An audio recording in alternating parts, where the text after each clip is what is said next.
Hi guys, prito tayong saging guys. Iba na nakyuk ko. Ayan guys. Itong saging. Mag merienda tayo guys. Walang merienda si Inday. Naisipan kundi hinog na saging. Ayan mga guys. Pinati ko para maluto siya. Nalagyan ko siya ng asukal guys. Banana queen, banana Q. Yan.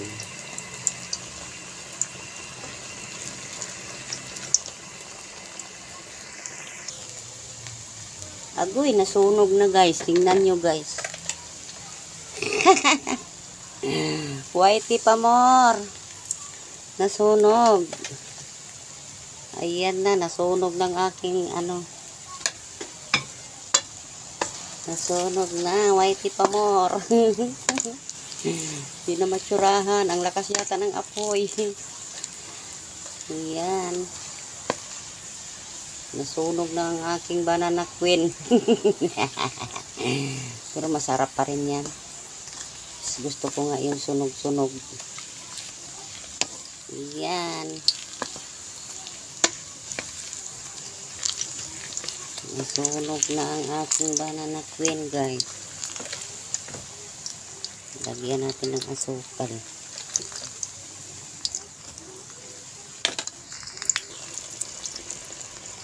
Ito yung pangalawa kong luto guys. Medyo maayos. Kasi yung una medyo nasunog. Kasi nag-whitey pa man. Ayun, nasunog tuloy. Malakasan yata ng apoy yung una. Yan, masarap siya guys. Hinati ko para siya maluto. Yan, banana queen tayo. Banana Q. Yan, merienda. Ito yung una kong luto guys.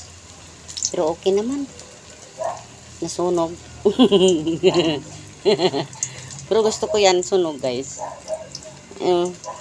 Yan ang una kong luto. Ito yung pangalawa.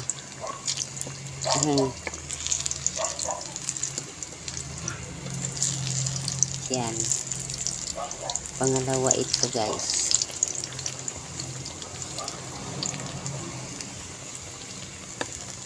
Hinati ko kasi pag bilog kasi ang init pagkainin. Kaya gusto ko yung ganito. Ako lang na din namin kakain yan. Si Mister hindi naman masyadong makikikain ito. Yan na guys, luto na guys. Patayin ko na yung apoy. Yan, patayin ko na yung apoy guys. Ayan na siya guys, yan. Okay yung kanina yung huli kong luto guys, medyo okay siya. Ang init, ang sarap-sarap. Yung iba nasunog, Whitey pa more, nasunog. Okay lang kahit sunog. Yung pangalawa okay siya, Talagang siya. Talagang siya, tama-tama talaga ang luto niya. Ay, ang sarap guys. Ayan. Ayan, kain tayo guys. Merienda tayo. Ayan. Ayan, thank you for watching guys. Salamat sa aking videos na nanonood. Thank you so much. At saka sa mga silent viewers ko, salamat din. Thank you. Bye-bye. Magmerienda si Inday maya-maya kasi mainit pa yan.